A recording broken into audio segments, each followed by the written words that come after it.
Well, hey y'all, I hope everyone had a happy Thanksgiving. We are going to start this Hi. video out with my filthy washing machine. I am embarrassed to Hi. show this, but obviously not too embarrassed. Hi. Joe is saying hello if y'all can't hear. I have neglected this. This is the first wash I have done since I bought this washing machine. So I read you all had recommended a fresh. I thought I had some, but I didn't. So I've read that you could use a cup of bleach. You just put it in the base and then run the clean cycle. So I eyeballed it here and I find it hysterical. Look how dirty the top of my bleach is. Like that, it's just about as ironic as how dirty my washing machine is. Like I just have to laugh at this and hope I do better next time. So the bleach didn't even touch it. I'm assuming that this is something you use when you keep up with your washing machine and run it as you're supposed to. So I just decided that I was going to scrub it by hand and then run the clean cycle again. So that's exactly what I did. The fabric softener piece was so bad that I just had to take it to the kitchen and clean it out there. So my plan is to I'm going to set a reminder on my phone, and then I think I might put like a little calendar here in the laundry room because my kids have certain days that they get first dibs on the laundry, machine anyway. The washing machine. So I thought this might help me a little bit remember to run the washing machine clean cycle, because this was awful. And the more I thought about it, I was like, man, this is why clothes get soured so quickly. And like, I'm wondering if my clothes have ever actually, I'm sure they've been cleaned to a point, but definitely not as clean as they could be. And if I want to keep my washing machine, in good condition, I need to clean it, because we've already gone through 2 washing machines since we've been here. And now, granted, there are 6 of us in here at 1.7. We do a lot of laundry, so it gets its use. But I need to take care of it because I don't want to be buying a washing machine again in like 3 months.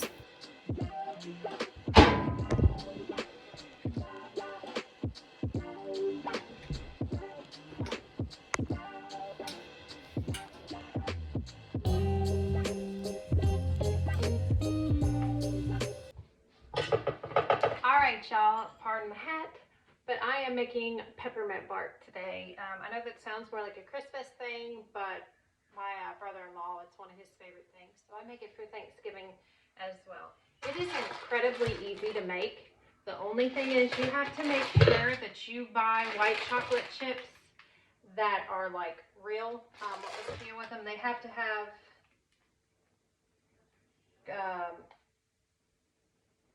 anyway, they need to be this one, pure cocoa butter. That's right. They have to have the pure cocoa butter in them, or they don't mix well, like they don't set, and I learned that the hard way. So anyway, y'all are going to see half my face because I'm not going to be doing any talking while I'm baking. I'll just go over the recipe real quick.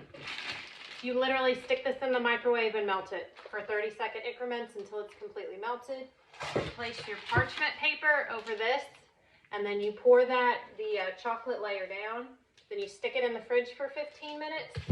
When it's finished, you do the same with this, the white, and you put it on top, except you mix a little bit of peppermint extract in it, and then put that on top. And then you put your crushed candy canes. I couldn't find candy canes, y'all, and I ended up with these big sticks. And you put it on top, and you let it chill, and then you just break it in half. And it's really that simple. So I'm sure I'm going to go over the instructions as I'm doing it. But anyway, y'all, I'm not going hunting. This is just, I was at work, and I still got my hat on, so I figured, why not? All right, so let's get to it.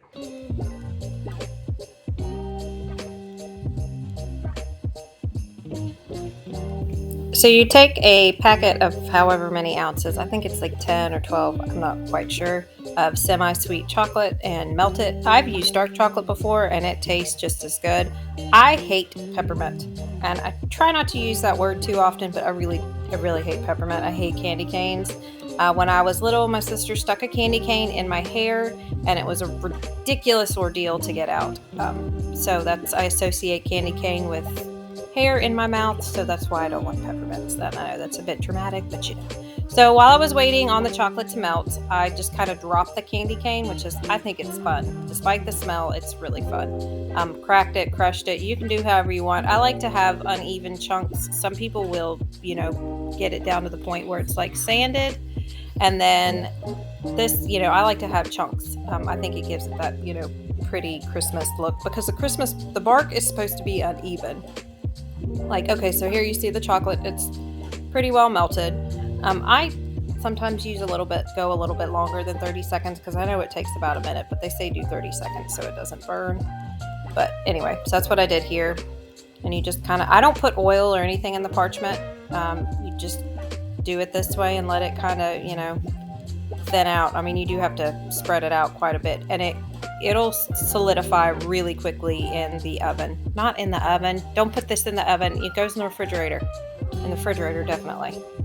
So I have made this every year for the past couple years. It is a huge favorite of everyone except for me. I made it for Thanksgiving this year, and it was gone like that. So I will continue to make this despite the fact that I don't like it.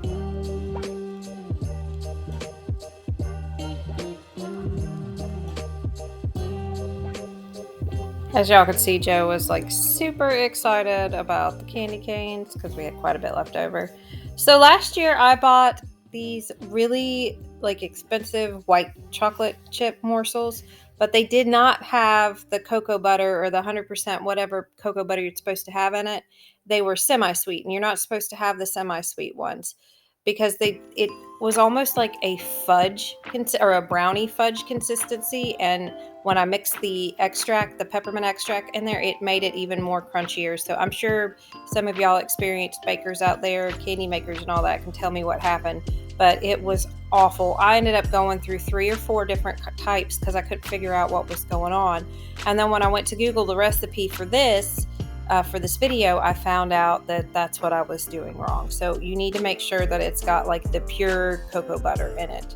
If I'm saying that wrong, y'all, please correct me. So when you go to put this on, it is going to be hot, and you are going to have, you know, little swirls of dark chocolate and stuff in there. I don't worry about it because, as you'll see in a minute, I put a ridiculous amount of candy cane on here because, you know, it's peppermint bark.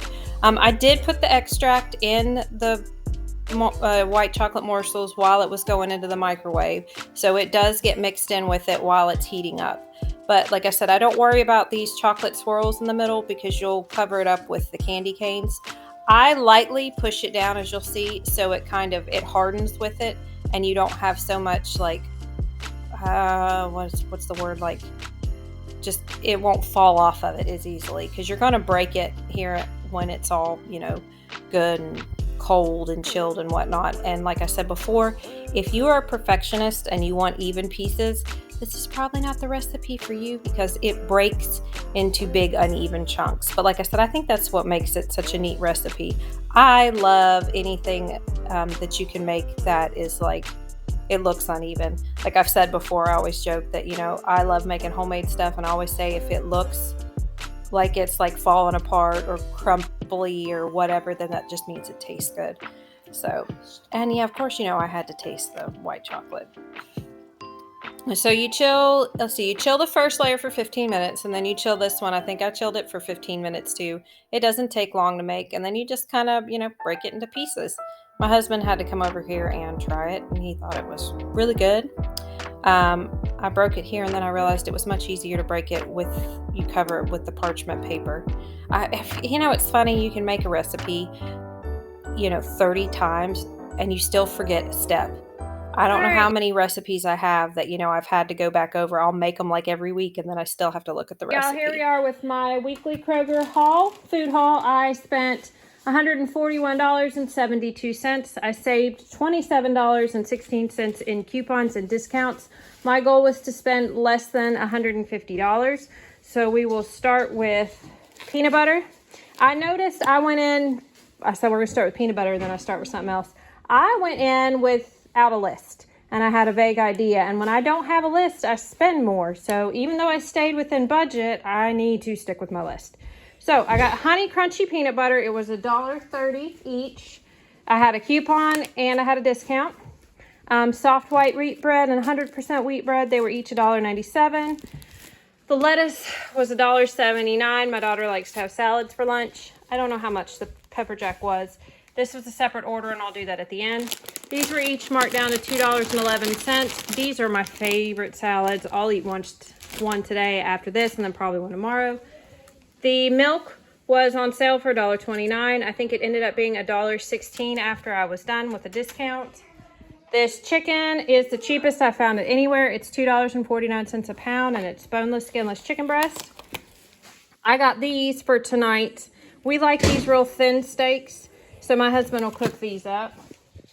These here ended up, they were on sale, and then after my discount, they ended up being $6, so that's why I got 2 of them. Classic apple sauces. They were, I think, $2 after discount. These are 45 cents. I love these. I'll eat these with my lunch.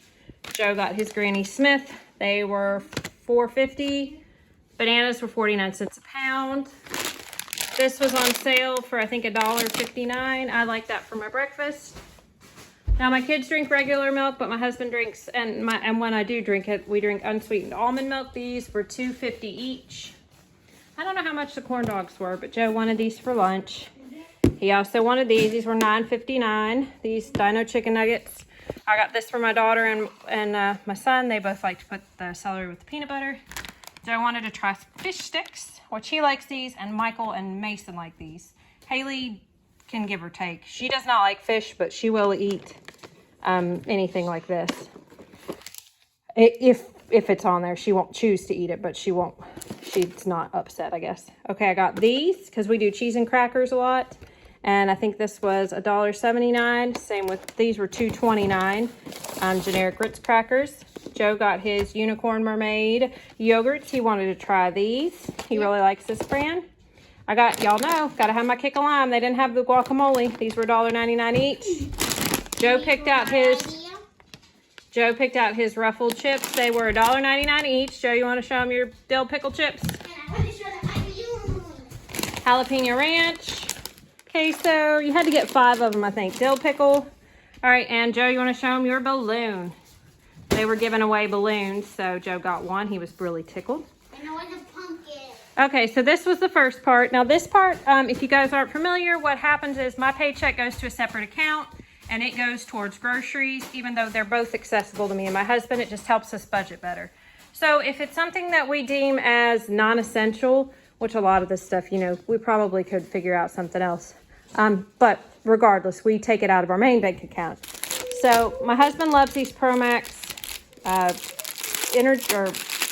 protein bars. I think they were 4 for $5. And then this, I had 20% off of it, and it was on sale. So it ended up being $8.75 for these, and there's 10 of them. I normally buy these from Sam's for $14.96 for 14 of them. So this makes them at like whatever I said, $8.75. This makes them less than $1 a piece because there's 10 of them. And at Sam's, it was like, I think 96 cents a piece is what I figured out. But this was separate, and this was there too. And then I think my son got a candy bar and a drink. It ended up being like $17. And my drink was a bug juice and some chocolate. Yes, Joe's drink was a bug juice and some chocolate. And today only, if you shopped at Kroger on Friday, you got 4 times the amount of fuel points. So I was able to save 70 cents on the gallon. And fortunately, I was just about out of gas. So I don't know, guys, if y'all can hear this. My animals are slurping. My kids are hollering. But y'all, if you're on this channel, you are not new to that. But anyway, I saved 70 cents off the gallon, which was fantastic. I was out of gas. And Kroger has a little fuel center. All right, y'all. So that is my food haul.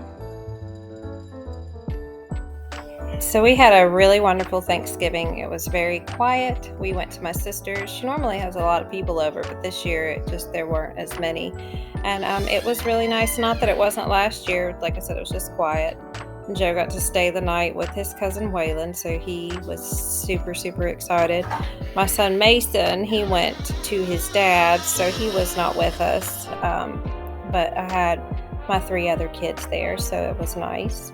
My sister, of course, went all out. She loves to cook, She likes all the bougie things and everything else. I've said before, I like the simple things. I made, what was it? I was fixing my shirt, y'all. I was not scratching my butt like it looked.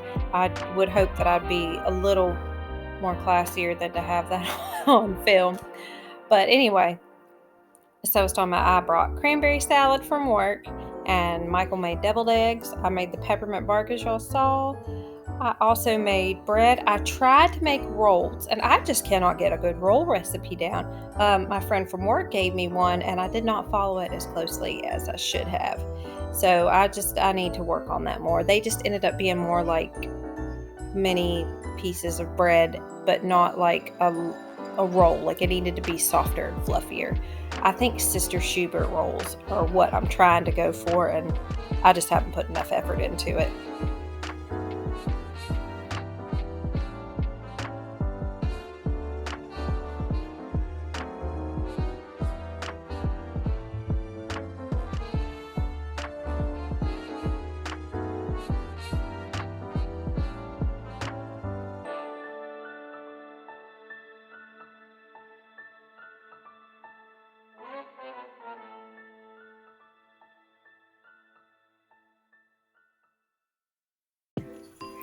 I am one of those people, like, I'm terrible with following the news and staying up to date on anything. It's not because I don't want to be informed. I just don't really trust any of the resources out there to, like, provide me with the truth, I guess. I'm not a conspiracy theorist or anything, but it's just, one source will say one thing and then another will completely contradict it. But one of the things I have noticed from firsthand experience is the price of groceries are just absolutely absurd. We were talking about it at work today. Butter has been a huge thing that I have seen the price really, really go up in. But what I've noticed the most recently has been beef. I said all that to say, if the price of beef has gone up and I just missed it, that is why. It's just because I'm very uninformed. But I bought those steaks and they were like $13.88, but that was marked down half off. They were like 26 something before. So I absolutely cannot believe the cost of things. So I'm curious where y'all are at. What is the things that you guys are noticing that the price is just absolutely crazy? Bacon was one that I noticed. It seems to really fluctuate. Sometimes you can find it for about $3.50, $4 for a pack. And that's about the cheapest I've seen. I have seen it go up as high as $9 a pack, and that's just absolutely just crazy. But one of the good things that's come out of all this is it's not that I've been frivolous with my money, and we do have to watch our pennies. We were a one income home household for a long time, so like I said, I didn't just go out there and spend stuff, but I really didn't budget like I should have. I would buy a lot of things in bulk because we're a big family, but it would end up going out of date before we ate it, or it just wasn't something that we used, or we just simply had too much because I was always, always wanted to make sure there was enough for everyone. But now that, the prices have gone up so high, I'm really trying to budget better, and the meal planning has been something that's really worked well for me. Like I mentioned earlier, I have noticed if I go to the grocery store and I don't have a list, I go all willy-nilly. And even though I'm a little bit better about it now, I did stay under budget, I feel like I could have done a lot better had I guided myself a little bit more. I am terrible with, okay, well, this is on sale, so even though I only plan to make one meal, I'm going to go ahead and buy 4 of these so I can make, this next week and that next week. And most of the time it would get used up, but here and there, then I would let something go out of date. I would forget to freeze it. It would just get wasted because I simply didn't feel like, using it. And while maybe that's okay every once in a while really does start to add up. So I'm not going to say I'm thankful for the prices that are going up, but I am thankful for the new perspective, or the better perspective.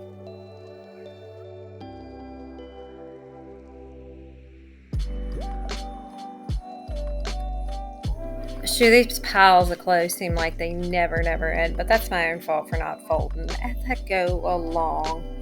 Well, I hope everyone had an absolutely wonderful Thanksgiving, and I hope you guys are enjoying this season and getting ready for Christmas. I know it's now officially the start of the season, seems to be like the day after Thanksgiving is when it's acceptable to put up your tree and everything else. But I tell you what, you guys, I'm still okay with doing it early because I didn't have to come home and rush and feel overwhelmed, because it seems like when I wait, I just, it just takes kind of the fun out of it. So anyway, I hope wherever y'all are at, you are having a blessed one. As my piles are getting smaller, I know it's coming to an end. So I will see you guys in the next one. Bye.